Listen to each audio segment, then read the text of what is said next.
అంటే నమస్తే అండి. నమస్తే. రీసెంట్‌గా ఏపీలో నారా లోకేష్ గారి కన్నా పవన్ కళ్యాణ్ గారి మీద ఎక్కువ ట్రోలింగ్స్ అవుతున్నాయి సోషల్ మీడియాలో. అంటే మనం నెగెటివ్‌గానే ఎక్కువైతే చూడొచ్చు. ఆయన ఎక్కడికెళ్ళినా సరే దాన్ని విపరీతమైన ట్రోల్ చేసి ఎక్కువ ట్రోలింగ్స్ అయితే చేస్తున్నారు సోషల్ మీడియాలో. దీని మీద మీ అభిప్రాయం ఏంటి? అది ఎవరు చేస్తున్నారు? నారా లోకేష్ గారి తరపు నుంచి అభ్యర్థులు చేస్తున్నారా? లేకపోతే వైఎస్ఆర్‌సీపీ వాళ్ళు చేస్తున్నారా? లేకపోతే చంద్రబాబు నాయుడు గారి తరపు నుంచి చేస్తున్నారా? లేకపోతే పవన్ కళ్యాణ్ తరపు నుంచే చేస్తున్నారా? చేసేవాళ్ళు ఎవరు? ఏ పార్టీ వాళ్ళు చేస్తున్నారు? అదే కావాలి కదా. తెలుస్తలేదు. అదే తెలియట్లేదు. అసలు ఎందుకని అంత ట్రోలింగ్ చేస్తున్నారు? వైసీపీ వాళ్ళే చేయొచ్చు అనుకుంటే వాళ్ళకి ఇంకా ఎన్నికలైతే చాలా దూరం అయితే ఉన్నది. ఇంకా 4 సంవత్సరాలు అయితే ఉన్నది. కానీ ఇప్పటి నుంచి అసలు ఎందుకు చేస్తున్నారు? పని చేస్తున్నాడుగా బాగా ఒళ్ళు ఉంచి పిల్లల్ని విడిచి తల్లిదండ్రులను వదిలి ఆరోగ్యరీత్యా పక్కన పెట్టి హెల్త్ రీత్యాను కూడా పక్కన పెట్టి వాననక ఎండనక పని చేస్తున్నాడుగా. అవి అలాగే వస్తాయి. పని చేసేవాడికే కాయలున్న చెట్టుకే దెబ్బలు ఎక్కువ అని పని చేసేవాడికే మాటలు ఎక్కువ వెళ్తూ ఉంటాయి. పని చేసి బుద్ధిగా ప్రజలకి సేవ చేస్తున్నాడు కదా, దాని మీద అవన్నీ మామూలే వస్తాయి. ఇప్పుడే కదా కొత్త రాజకీయ నాయకుడు కదా ఆయన. రావడమే ఒక డిప్యూటీ సీఎం అయ్యాడు కదా. కూటమి ప్రభుత్వం పెట్టుకొని కూటమి ప్రభుత్వంలో ఒక డిప్యూటీ సీఎం అయ్యాడు కదా. దాని మీద ఏంటంటే ఇవన్నీ వస్తాయి, తప్పదు, భరించాలి అంతే. ఓకే. మరి ఇలాగే కొనసాగుతుంటే మరి ఎన్నికల్లో ఇంకా ఎఫెక్ట్ అయ్యే అవకాశం లేదా ఆయన మీద నెగెటివ్‌గా? ఏం కాదు, పని చేస్తున్నాడుగా ప్రజల్లో. ఇప్పుడు ఒక దేవుడు అయ్యాడు కదా. దేవుడు అయినప్పుడు దేవుడికి పూజలు చేస్తారు, కొబ్బరికాయలు కొడతారు, హారతులు ఇస్తారు, అన్నీ చేస్తాడు, వరాలు ఇస్తాడని. తన సొంత డబ్బులు ఖర్చు పెట్టుకొని తను ప్రజలకి సేవ చేస్తున్నాడు కదా. దాని మీద ఇవన్నీ మామూలే. ఏనికి పోతా ఉంటది, కుక్కలు మురుగుతూ ఉంటాయి. ఛాయ్ అనుకొని వెళ్ళిపోవడమే. ఎదురు తిరిగింది అనుకో ఏనుగా అంత దూరం పోతాయి కుక్కలని. అది సైలెంట్గా వెళ్ళిపోతుంది అనుకో, ఎమ్మడి పడతానే ఉంటాయి. ఇప్పుడు సైలెంట్గా ఉంటారు. ఒక్కసారి ఎదురు తిరిగారు అనుకో చూపిస్తారు, తడాకా అనేది చూపిస్తారు. కానీ పిఠాపురాన్ని పవన్ కళ్యాణ్ గారు వదిలేశారని కూడా విపరీతమైన ట్రోల్స్ అవుతున్నాయి. అది ఏ విధంగా అంటే వర్మ గారు మోసం చేసిన పవన్ కళ్యాణ్, వర్మ గారికి వెన్నుపోటు పొడిచిన పవన్ కళ్యాణ్, వర్మ గారిని తొక్కేస్తున్న పవన్ కళ్యాణ్ అని కూడా మాట్లాడుతున్నారు. అది ఎంతవరకు నిజం? అదంతా వర్మ తరపు నుంచి అభ్యర్థులు చేస్తున్నారు అలాంటి ట్రోల్స్, లేకపోతే వైఎస్ఆర్సీపీ అభ్యర్థులు చేస్తున్నారు అలాంటి ట్రోల్స్ తెలియదు. కానీ వర్మ గారి స్థానం వర్మ గారికి ఎప్పటికైనా ఉంది. ఏంటంటే కాకపోతే ఎమ్మెల్సీ ఒకటి ఇవ్వలేదు అంతే. జస్ట్ ఎమ్మెల్యే టికెట్ నేను త్యాగం చేసినందుకు గాను ఎమ్మెల్సీ పదవి ఇవ్వలేదు. ఎమ్మెల్సీ పదవి ఇవ్వకపోతే రేపు ఎమ్మెల్సీ మీద చైర్మన్ పదవి ఉంది, తర్వాత ఎంపీ పదవులు ఉన్నాయి. వీటిలలో ఏదో ఒకటి ఇస్తారుగా చంద్రబాబు నాయుడు గారు. అంత హంగామా అంత హడావుడి చేసుకోవాల్సిన అవసరం ఏముంది? ఏం లేదు. ఏంటంటే ఎవడైనా బాగుపడుతుందంటే కిందకి లాగే రకం, మంచి అన్నం తింటే మట్టేసే రకం. ఇప్పుడు ఆ అన్నం ప్రజలకు ఎవరయ్యారు? పవన్ కళ్యాణ్ గారు అయ్యారు. మరి ప్రజలకు ఆ అన్నం అందొద్దు కదా. అందొద్దంటే ఇటువంటి ట్రోల్స్ వేయాలి కదా. రాయి ఉందనో, రప్పు ఉందనో, అన్నం బాగాలేదనో, పాడైపోయిందనో అంటే అయిపోయాయి. ఇప్పుడు మంచి భోజనం ఎవరు రాష్ట్ర ప్రజలకి? పవన్ కళ్యాణ్ గారు. ఆయన ఆపేసేస్తే, భోజనం ఆపేసేస్తే ఇలా పట్టబడిద్దిగా. పట్టబడితే మళ్ళీ ఎక్స్ పార్టీకి వెళ్తారుగా. అలా ఉందన్నమాట.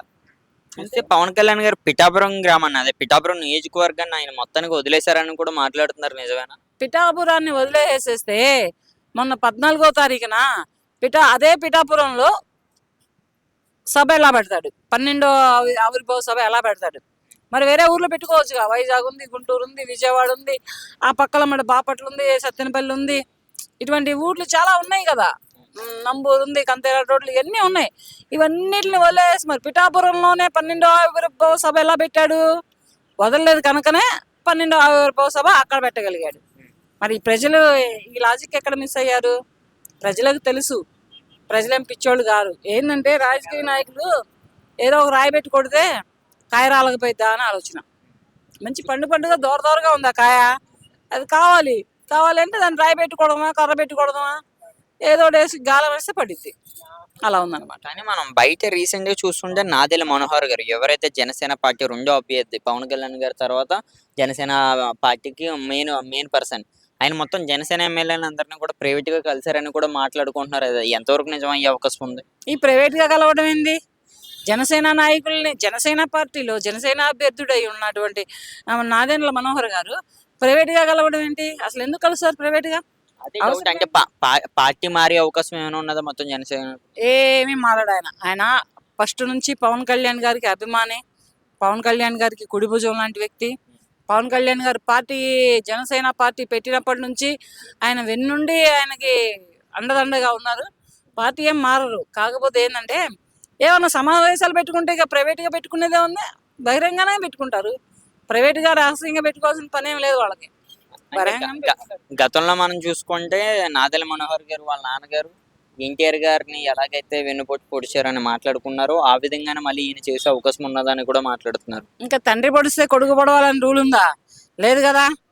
అటువంటి ఏమీ ఉండవు. ఆయన ఎందుకు పొడుస్తాడు? 10 ఏళ్ల బట్టి 12 ఏళ్ల బట్టి ఉన్న వ్యక్తి ఇప్పుడు ఈయనకి పొడిచే అవకాశం ఉందా? ఏమో పొడవాలనుకుంటున్నా, ఇక మరి పొడిస్తే చెప్పలేం.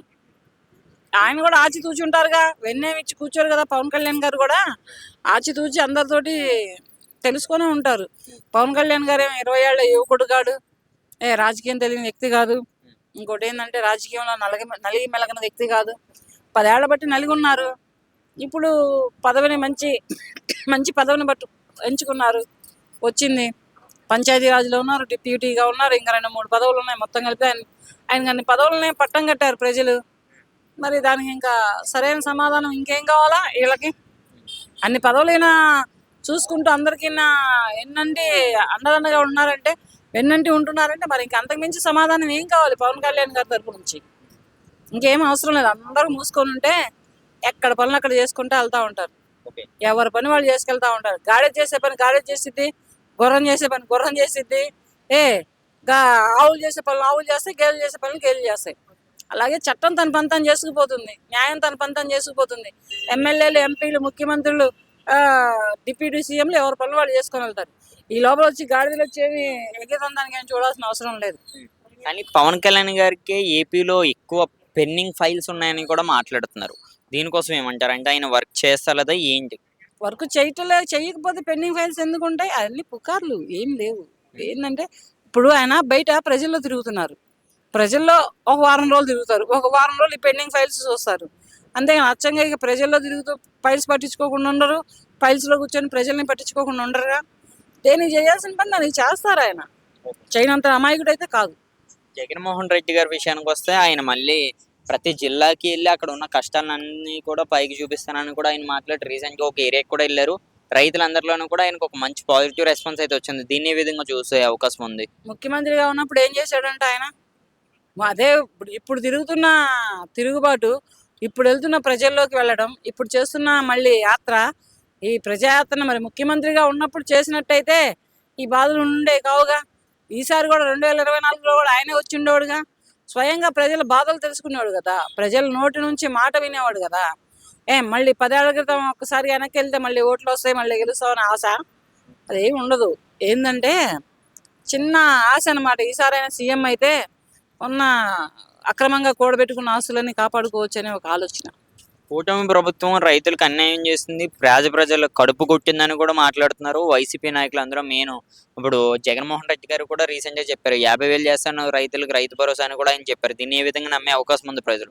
9 నెలలకే 9-8 నెలలకే రైతులకు అన్యాయం చేశారు, పేదవాళ్ళకి అన్యాయం చేశారంటే ఆయన నిన్న మొన్న వచ్చినటువంటి రాజకీయ నాయకుల ఎవరు చంద్రబాబు నాయుడు గారే కానీ, మరి బీజేపీ ప్రభుత్వమే కానీ, ఇవన్నీ నిన్న మొన్నటి నుంచి వచ్చినాయా?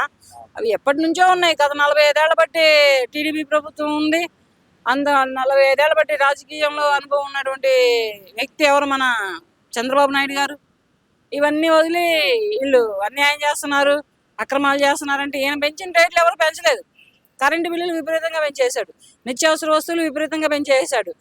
కాళ్ళు కదిపితే డబ్బు, ఏళ్ళు మెదిపితే డబ్బు, హాస్పిటల్లో డబ్బు, గవర్నమెంట్ హాస్పిటల్లో డబ్బు, పోలీస్ స్టేషన్కి వెళ్తే డబ్బు, కోర్టుకి వెళ్తే డబ్బు, ఏ గవర్నమెంట్ పనికి వెళ్ళు డబ్బు డబ్బు డబ్బుతోటి ఎంత విచ్చలవిడిగా అయిపోయిందంటే అక్కడ రాజ్యం రాష్ట్రం అంత విచ్చలవిడిగా అయిపోయింది. అవన్నీ ఎవరు చూసారంట? ఏం చూసాడా? వెళ్ళి ఒక మారువేషం వేసుకొనైనా సరే గవర్నమెంట్ హాస్పిటల్కి వెళ్ళాడా? ఒక మారువేషం వేసుకొనైనా సరే ఒక పోలీస్ స్టేషన్కి వెళ్ళాడా? మారువేషం వేసుకొనైనా సరే ఒక న్యాయస్థానానికి వెళ్ళాడా? మారువేషం వేసుకొనైనా సరే ఏ గవర్నమెంట్ ఆఫీస్కైనా వెళ్ళి అయ్యా నాకు ఈ పని చేయండి అని పట్టుకుంటే అప్పుడు ఏంటి అనేది తెలుస్తుంది. తిరిగిన నాళ్ళు ఎండకి కంచెలు పట్టిన కాకిల్లాగా తిరిగి పదవి రాగానే ఏసీ కార్లలో కూర్చుంటే తెలుస్తుంది ఆ ప్రజల బాధలు ఏంటనేది. తిరిగావు అదే తిరుగుబాటు నువ్వు సీఎం అయినాక ఎందుకు చేయలేకపోయావు? అదే తిరగటం, అదే కాలు నడక మీద అదే తిరగటం. నువ్వు నిజంగా ప్రజల నాయకుడు అయితే, నువ్వు నిజంగా ప్రజల మనిషి అయితే, నిన్ను నిజంగా ప్రజలు ఎన్నుకోవాలనే ఒక ఆశ సంకల్పం ఉంటే నువ్వు ప్రజల్లో సీఎంగా ఉన్నప్పుడు కూడా తిరిగి చూపించు, అప్పుడు నీకు ప్రజలు ఎన్నుకుంటారు. అంతేగాని నువ్వు సీఎం అయిన తర్వాత కూర్చొని సీఎం దిగిపోయిన తర్వాత ప్రజల్లో తిరుగుతున్నారంటే ఇది ఎలా ఉంటుందంటే ఊసరి వెళ్ళి అంటారు దీన్ని. ఓకే. అంటే ఇప్పుడు ప్రజలకు ఉన్న కష్టాలు మరి అబద్ధం అని మీరు అనుకోవచ్చా? అంటే రైతులకు నిజంగానే రైతు భరోసా ఇవన్నీ వచ్చినా సరే రైతులు రావట్లేదని అబద్ధం చెప్తున్నారా మరి ఏపీలో ఉన్న ప్రజలు? అయ్యో, రైతులకు అన్యాయం జరిగినట్టయితే ఈ పాటికి రైతులు ఎంతో మంది ఆత్మహత్య చేసుకునే వాళ్ళయ్యా. ఈ 9-8 నెలల్లో ఎంతో మంది ఆత్మహత్య చేసుకునేవాళ్ళు. టప్ప టప్ప టప్ప టప్ప పిట్టలు రాలిపోయినట్టు రాలిపోయేవాళ్ళు. ఇప్పటి వరకు రాలేదు, ఒక్కడు కూడా చచ్చిపోలేదు. అంటే అక్కడ రైతులకి ఏంటి, ప్రజలకి ఏంటి న్యాయం జరుగుతుందనే వీళ్ళకి కింద కాళ్ళలో రైలు పరిగెడుతున్నాయి అన్నమాట. కాళ్ళలో రైలు పరిగెడుతున్నాయి, గుండెల్లో రాకెట్లు పరిగెడుతున్నాయి, అన్ని జరుగుతా ఉన్నాయి.